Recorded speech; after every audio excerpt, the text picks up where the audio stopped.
Hooday, Bengal fans. He is Maan. I am Jake. This is the Bengals Pulse, your heartbeat for the Cincinnati Bengals.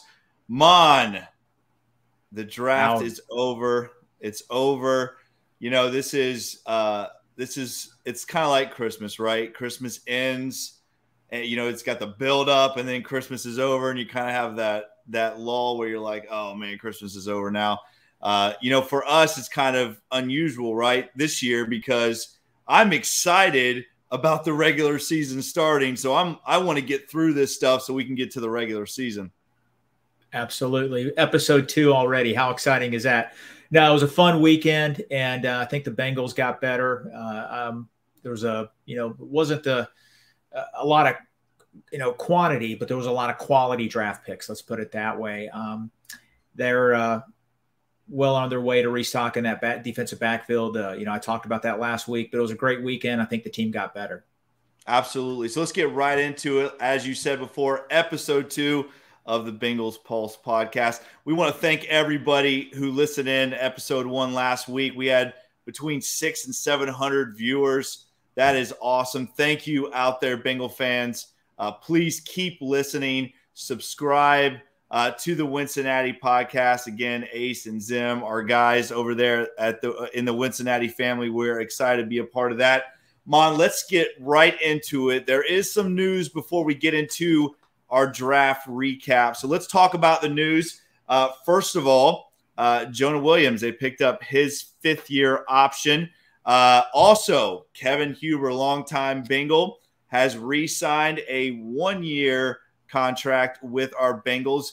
Mom, I'm not sure you know this, but so this is coming up. This will be his 14th year as a Bengal.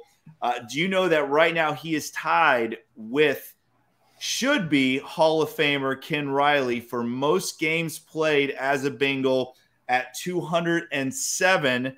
So the first regular season game this year that Kevin Huber plays in, he will have the all-time record for most games played by a Cincinnati Bengal. Yeah, I'm glad he's back. I should say he should consider himself lucky the Bengals didn't draft the punter. I really think they were. And I think the guy was taken right from underneath him. But, hey, good guy. He's good to the team, part of the team chemistry. I'm glad he's back for a year. He's going to be in for a fight, though. I think Chrisman's going to give him a run for his money in camp. Yeah, he will be in for a fight. But we do like Kevin. He is a Bearcat, right? He's a Bengal through and through, a Cincinnati guy. He was the one going around with Coach Taylor, when we were winning those playoff games, giving the game balls out. So we like him. I'm glad he's back. But like you said, he is going to be in a training camp fight. And then workouts are about to start, right? Joe Burrow and those guys are back in the building. So that is very exciting. One guy missing is Jesse Bates. Any thoughts about Jesse Bates not being at workouts? The guy's on vacation. They're not mandatory. You know what? I want this guy to retire a Bengal. I know what happened with the draft picks. A lot of talking heads are saying that it's going to mean the end of Jesse Bates. I guess let me play the role of Homer a little bit. I don't think so. I think that they're going to find a way to make this work. And I pray they do, because he's a key part of this defense. And, one of the big points last year for our team was chemistry. And he played a big part in that. And if they know he's lame duck, he's not going to be there the next year, it might affect that chemistry, and we just can't have that. I just hope cooler heads prevail and they find a way to keep him. Well, in the NFL, they don't give out a most valuable player for the playoffs, right? But for the Cincinnati Bengals, and really for the entire playoff run, you could make an argument that Jesse Bates was the MVP for our playoff run, right? He had an incredible playoff run and Super Bowl. Absolutely. Without a doubt. So let's go ahead and get started with our draft recap. Again, it was a crazy weekend. Maan, you and I watched a little bit of the draft together. What a crazy draft, right? First round, you had trades left and right. You had big time guys getting traded. One guy in our division getting traded out in Hollywood Brown. Then you had A.J. Brown getting traded. I mean, It was a crazy, crazy first round. I don't think I ever remember a first round where there were that many trades and that many big-time players getting moved around. Right. They had, I believe it was 9 trades in the first round. That's has to be a record. And another stat that really blew me away, 13 wide receivers out of the first 55 picks in this draft, 13 were wide receivers. Everybody's looking for Jamar Chase. The Bengals set the tone. And, we're going to talk about it in a few seconds. I think the Bengals reacted to that also. But 13 wide receivers out of the first 55 picks. Yeah, that's unbelievable. And like you said, I love what you said. I'm gonna jump right on that train and say the Bengals, everybody's chasing us right now, right? It kind of feels that way. And I don't want to jump ahead and be overly optimistic, but I think teams are seeing what the Bengals have done these past couple years, right? They go and get Higgins in the second round. Then they go and get Jamar in the first round, and you're talking about 2 guys who arguably are in the top 10 in the AFC, at least, maybe the NFL. And again, like you said, you were seeing a lot of reaches too. I felt like with those 13 wide receivers in those first 50, 60 picks, you're seeing guys getting drafted that, maybe were, end of day 2 picks, even day 3 picks. You had guys reaching to try to get these receivers because that's today's NFL, right? Right. The NFL has changed. It's receiver happy. Listen, you still got to have a running game in this league. Don't get me wrong, but it's 65-35 now. If you can't throw the ball, you can't score. You're not going to win. And wide receivers are a key. Quarterback is the real key. Actually, you got to have one of those elite quarterbacks. Luckily, we do. But having all those wide receivers drafted in the first, like I said, first 2 rounds, I'm still shaking my head. It's unbelievable. So let's talk a little bit about what you and I talked about last week, right? So we did our draft preview show last week as our first episode. Right. And I'm going to go back and I'm going to talk about a couple things that you said and that I said, and we're going to see how it kind of panned out. So Your hot take, Maan, was the Bengals are drafting 4 defensive backs. And you were close, right? We took 3. You were close. And again, I think you were not far off from that because you and I had talked about we are very thin at that position. You said your guy that you wanted was Elam from Florida. He did not make it to us. He was drafted at 23 by the Buffalo Bills. As far as what I said, I had talked about Linderbaum was my guy. If he's sitting there at 31, the Bengals have got to run to the podium and get Linderbaum. I thought Linderbaum fit what we wanted to do as far as, if we wanted to move Karras to guard, and Linderbaum fits right in at center. I feel like he kind of fit what Pollock wants in a tough, hard-nosed, glass eater type of guy. Linderbaum was not there. And as I said on our pod, if Linderbaum is not there, we've got to go safety. I felt like safety is where we are probably the thinnest on the team. We talked about Von Bell, 1 year left. Jesse Bates, 1 year left. Hopefully we extend them. But after that, Henderson and Wilson, they are great special teams guys, but we are very thin at that position, especially with Lou, running nickel as much as he does, having 6 and 7 DBs on the field at the same time. So we did Linderbaum. Linderbaum went at 25, I believe, to the Ravens. And then Hill somehow fell to us because I feel like Hill was the best safety in the draft, even over Kyle Hamilton.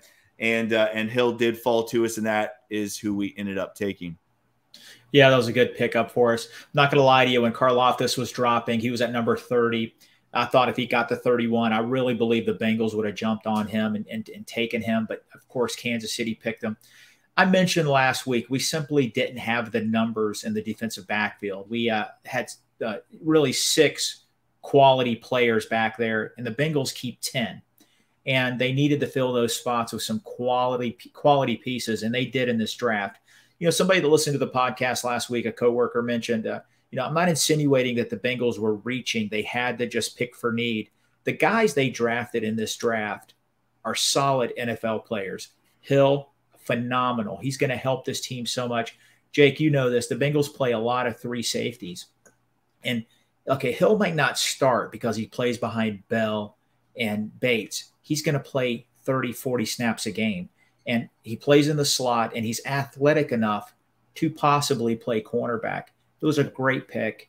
And, the Bengals, they had to fill those spots in the defensive backfield. We simply didn't have the bodies. It was a must. Great draft for that.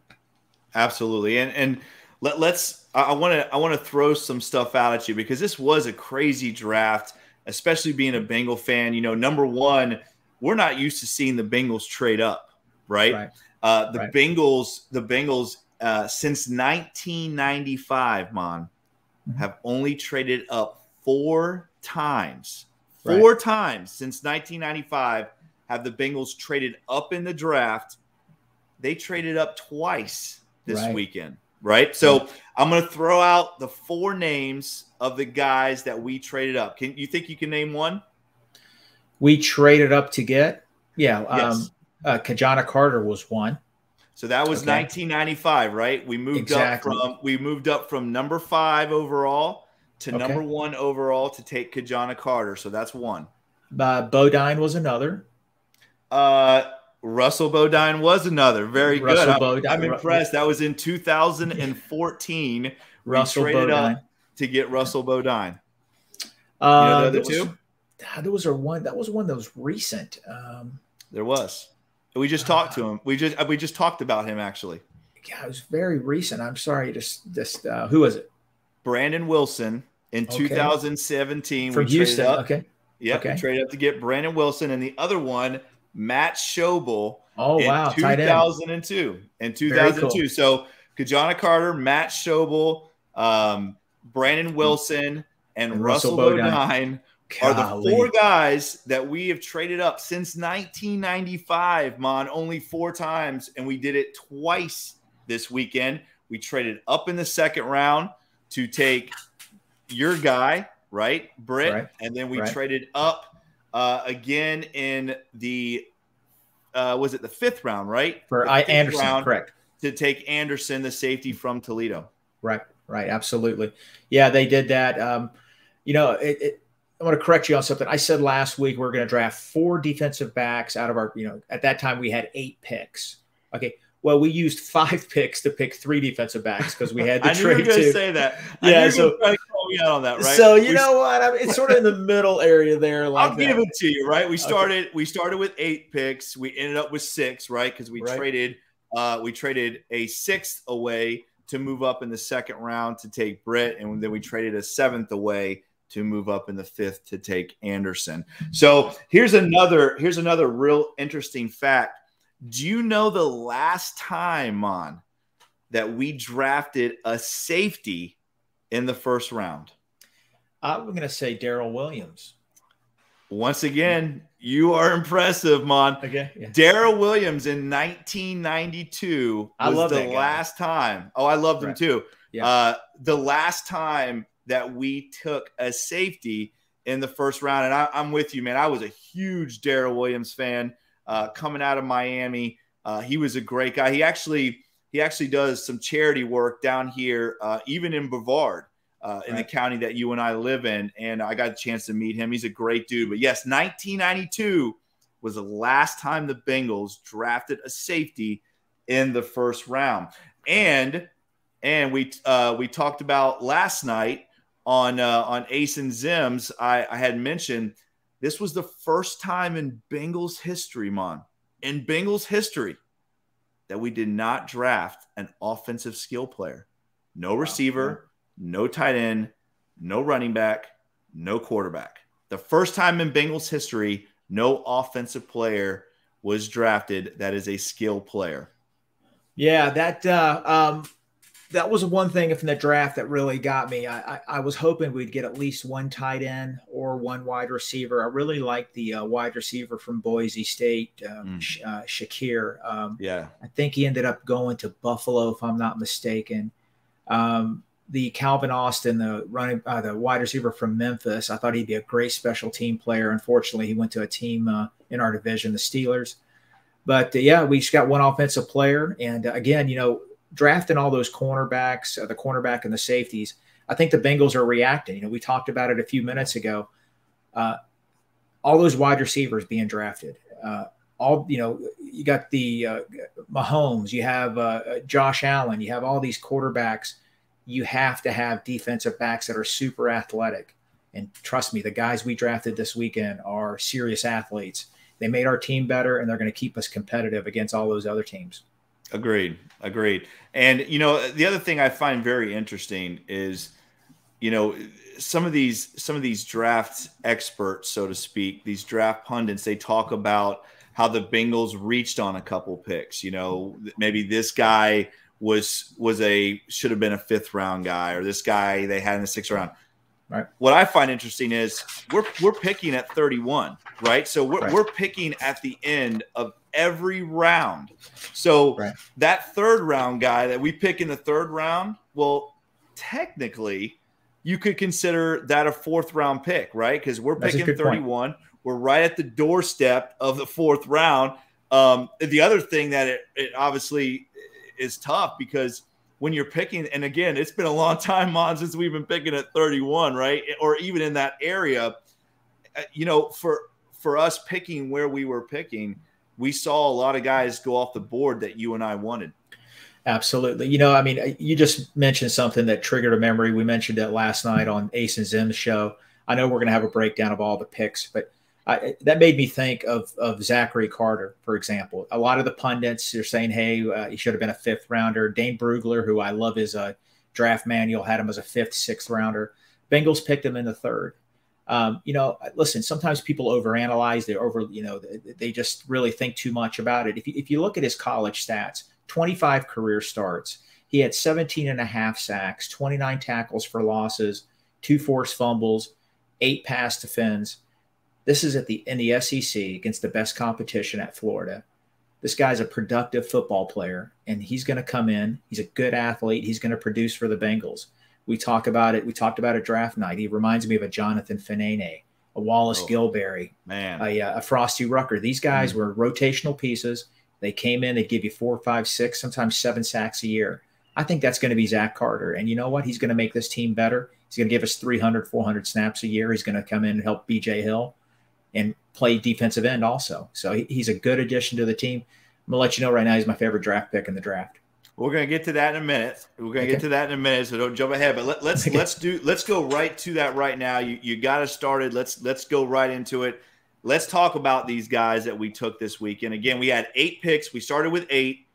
We finished with 6. We traded up twice to get guys that Coach Taylor and the staff obviously had very high regards about.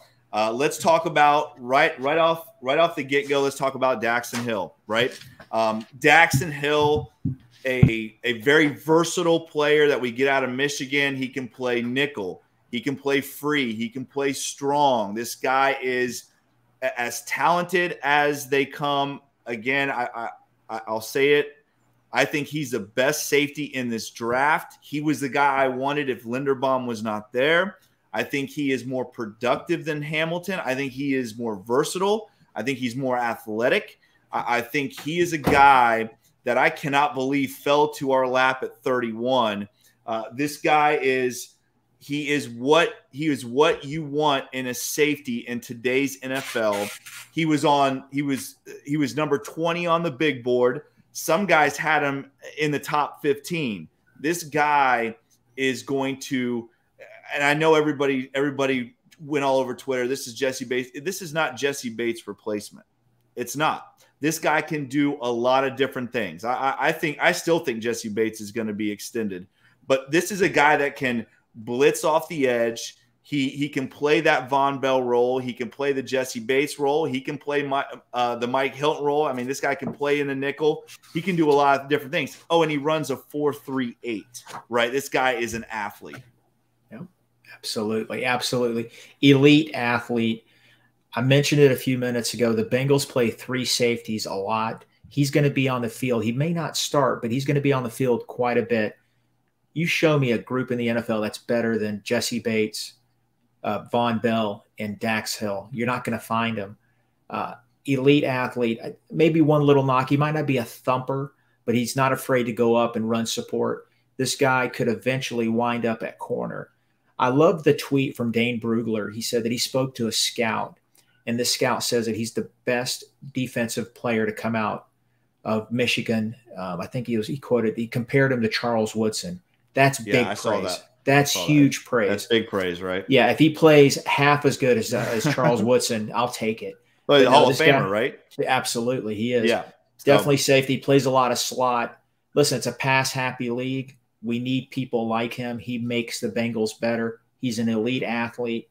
And trust me, like I said, I sound like a broken record. We didn't have the numbers back there. I'm glad he's part of that solution right now. So let's talk about day 2. Let's go to day 2. Day 2, we trade up. We get Britt. We get a guy that I think is going to come in and compete at that boundary corner position, right, where Eli Apple is. I think it's a guy, again, another versatile guy that can play safety, can play that boundary corner. He is, again, almost fits that mold. He's an incredible athlete. He runs a 4.38. I love the pick. I love that they traded up to get him. You and I had saw somewhere where, they were talking about, hey, we had 5 guys, I think, on our board. He was the last one left. So let's get up, let's be aggressive and go up and get him. And I love that the Bengals did that. And then your guy, Zachary Carter from Florida, again, he is another guy that fits that mold. He's very versatile. He can play the 3 tech. He can play the 5 tech.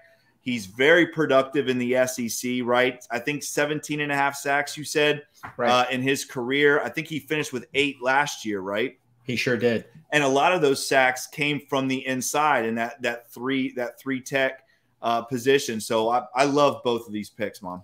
Absolutely. Britt's going to be a solid player in the league. Again, super athletic.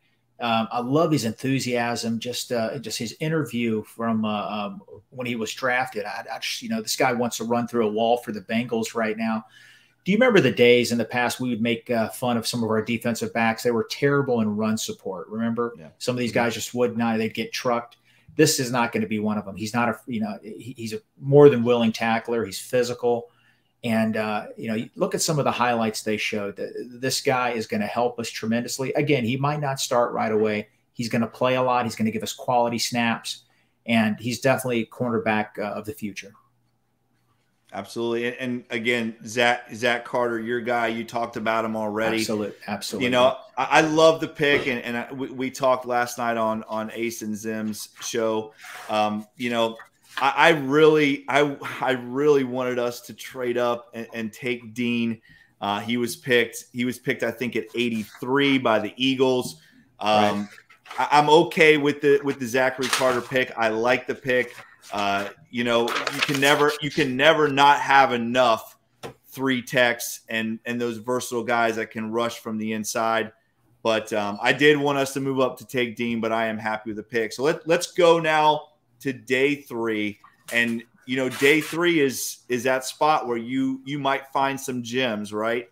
For us in the 4th round, our pick was a little questionable. I think we both kind of questioned that.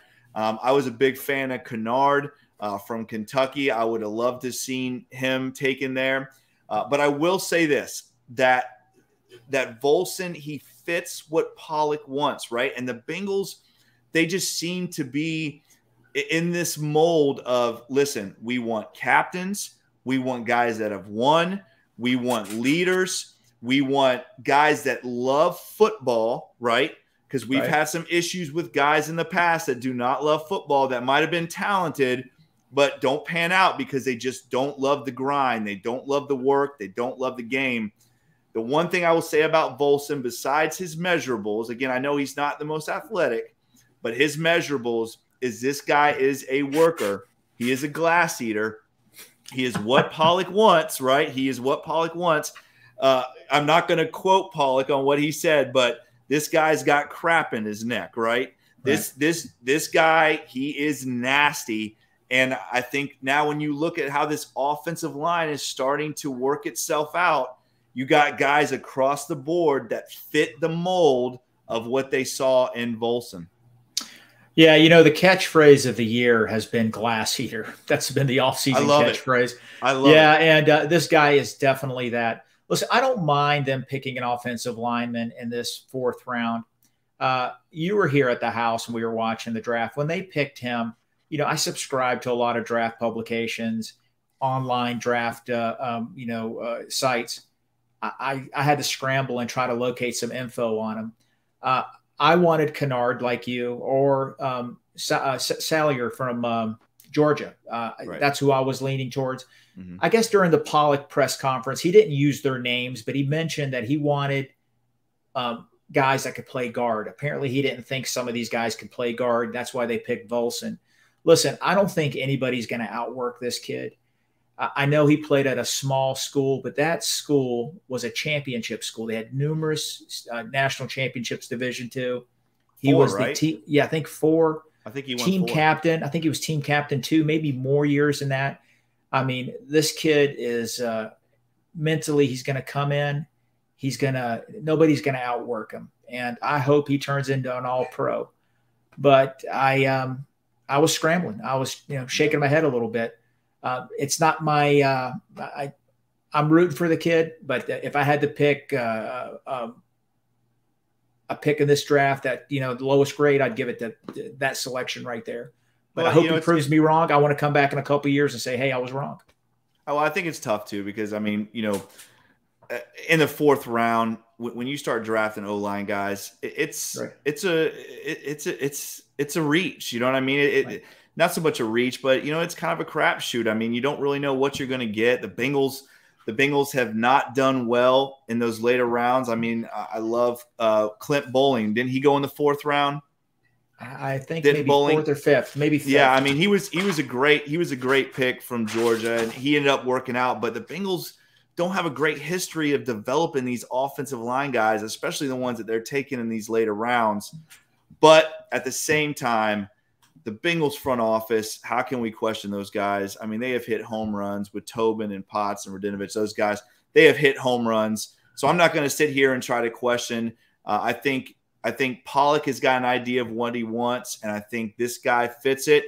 So we're just going to have to wait and see how this guy kind of works out. He is versatile. Again, that mold that we talked about, he can play guard, he can play tackle. I think he's going to probably play guard for us. But we'll have to wait and see. So let's talk about Anderson in the 5th round. You love this pick. This is a guy, again, we're talking about that mold. This guy is a 3-year captain. He is long. He's athletic. Again, another 4.36 guy. I mean, all 3 of these DBs can run. This guy, though, is long and athletic. And the last safety that we took in the 5th round in George Iloka ended up being a pretty good player for us. I like this pick, too. I think this guy's going to fit in special teams, and that's the one thing about this guy is he loves football. He doesn't care if it's special teams, defense, whatever the case may be. He's played a lot of special teams reps at Toledo. I love this pick. I think he's going to fit right in with the Bengals. Yeah, super athletic. Again, his athletic score is through the roof. Fast, you mentioned it. The one thing about him, I love the fact that he gets to come in. He gets to play special teams. You just said it, over 900 special team snaps at Toledo. And it is. And Coach Simmons is going to absolutely love that. Oh. He's going to come in. He gets to learn from Bates and Bell. This guy's going to be a starter in 2 years, and he's going to be a good starter. Super athletic. Again, harped on it earlier. All these wide receivers that are being picked, the Bengals reacted to that. They reacted and drafted athletes to eventually counter all that. I love this pick. It's this and the Carter pick are one of my favorite picks. So let's finish out. Let's finish out the draft with Gunter in the 7th round from Coastal Carolina. This is an edge guy, an edge rusher. I like this pick. And to me, once you get to the 7th round, again, it's one of those things where you're trying to find guys that fit your mold that you think are going to stick. So there's certain things you have to look at, right? Obviously, one of my favorite Bengals of all time in TJ Houshmandzadeh, 7th round guy, right? We hit a home run with that pick. So you never really know when you get into these rounds, but this guy, he's a player. I mean, he's productive. I think he might fit in right with that D-line room in Cincinnati. Yeah, out of all the draft picks, he had the highest athletic score out of all of them. He's super athletic, again, versatile. He's a 7th rounder. Just remember, Jonathan Fanene was a 7th rounder also. Another good 7th round pick, right? I will say this: Coastal Carolina must have had the greatest pro day around, because the Bengals drafted him, and they also signed 2 undrafted free agents from Coastal Carolina. And I know they like the tight end. Likely that was from Coastal Carolina. We could have had 4 players from that team. They must have put on a show. Really good program. Really good program. Absolutely, they've done really well. But Gunther's an athlete, and he's going to be fighting for some serious snaps, I think. So let's finish it off and talk about our favorite and least favorite.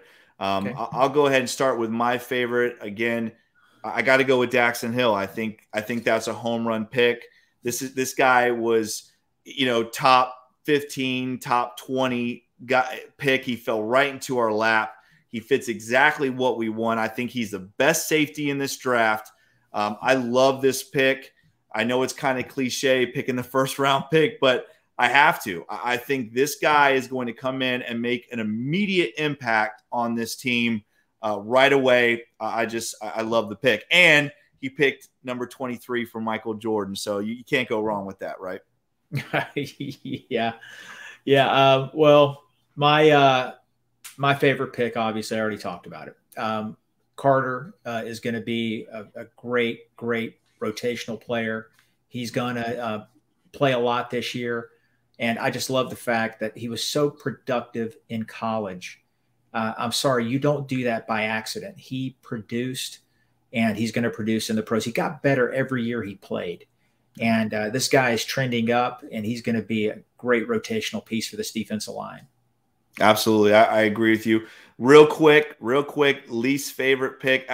I'm going to be honest with you. For me, I don't really have one. I think the Bengals did what they needed to do. They addressed some needs. I would have liked to seen a receiver taken. I would have liked to seen a linebacker maybe, but we moved up in the draft. We moved around. We only ended up with 6 picks. I'm going to say, I guess I'll go ahead and say I'm interested to see how Volson works out in the offensive line room. Kennard was sitting there. I liked Kennard a lot. He was a versatile guy too. But, that's kind of how it worked out. But like I said, Maan, I really, there's not a guy I don't like in this draft. I think we did what we needed to do. We came in, we filled that defensive back room, which you and I talked about last week.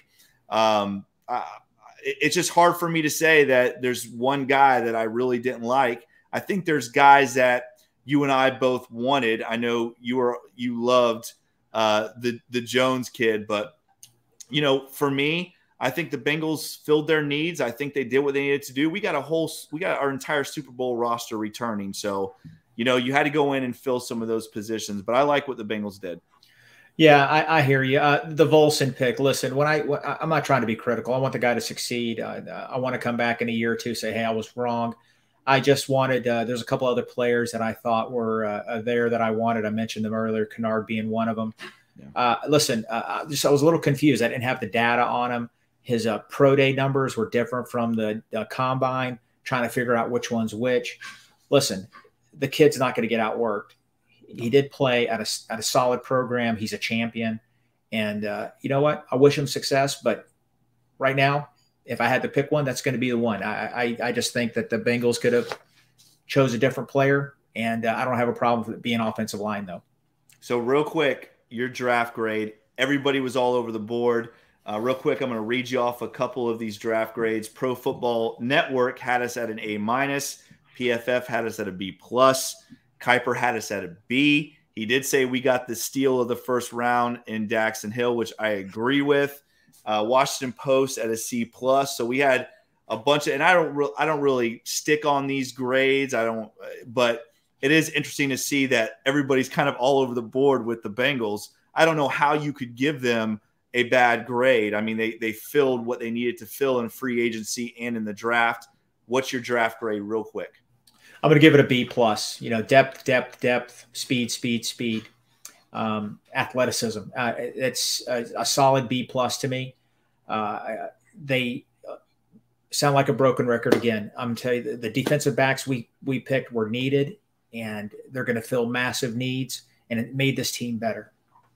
I agree. I'm going to go with an A-, but I feel the same way. I mean, an A-, B+. I feel the same way. We got a lot more athletic on the back end, which you and I both wanted out of this draft. And I think they filled the needs that they needed to. I'm interested to see where this receiver room goes, because I do think we need to bring in another receiver. Hopefully one of those undrafted guys ends up being a player for us, but you really can't count on that. But I say A-. Once again, guys, please subscribe to the podcast. We want to thank everybody for joining in. We're excited to be here. We're going to be here every Wednesday night on the Wincinnati Network. Again, we are the Bengals Pulse. You can find us on Twitter at Bengals_Pulse9. You can find me on Twitter at Coach Jake Owens, Owens 9. Maan, you want to go ahead and throw out your Twitter real quick? Yeah, it's at Maan, Maan. Last name is ABOULHOSN. And give me a follow. Give us a follow. We're having a lot of fun here. We love our Bengals. We love chatting about the Bengals, and we want to keep on moving forward. So tune in, guys. Tune in. Keep tuning in and watching our show, and we will keep bringing you great content every week. Once again, I'm Jake. He's Maan. This is the Bengals Pulse. Guys, have a great week, and we will talk to you next week. Hoo day, Bengal fans. Peace, guys. Take care.